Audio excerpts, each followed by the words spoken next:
Zer moduz baserrian, familia jatorra? Bai, jende hona da, bai. Baina ni lehenguzu tonto señoritoa sentitzen naiz. Ez que baserri giro hau bakarrik eno de Pravia iragarkietan ikusi dut. Zer moduz? Ondo. Putagunia!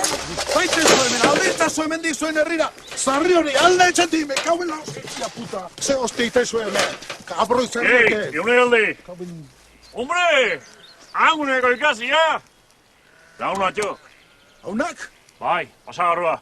Arritu txok, putahi.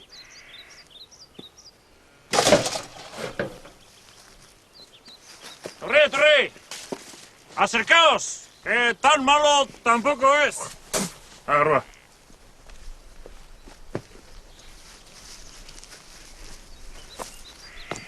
Tanto tiempo que nos conocemos y todavía no sé ni tu nombre. Y ni el suyo, señorita. Juan Martín naiz. Ni miren, eta zu? Ni desastreko afro.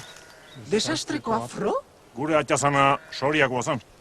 Ama baserria ezkondu eta hemen lanen asizanean jende esatu zion. ¿Y usted de qué trabaja? Ta hatak sano. Desastre! Ta horretik, ja? Desastre gua. Eta afro? Afro dizio nahi izenak. Eta... Amaiek. Cosas muy tristes me han pasado. Robustea, no? Du izena. Bueno, pero zuen bidien ihota eamo zatuet. Sartu barroa! Bala.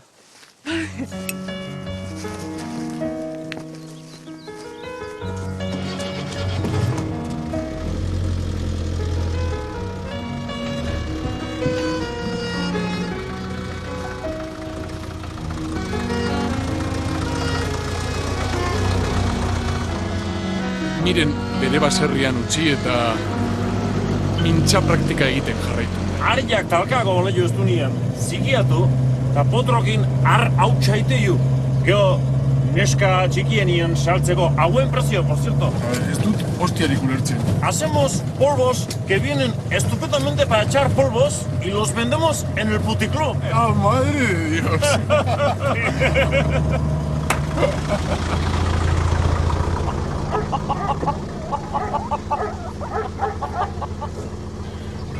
Horrarte, bai. Zer gertatu zitzaion Robusi?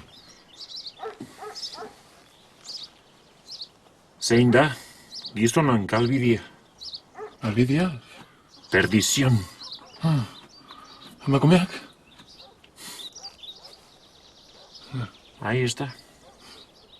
Bueno, que no se te haga tarde. Y te encuentren en la calle perdido. ¡Adiós! Agur. Sin rumbo y en el lodo, si tú me dices ven, lo dejo todo.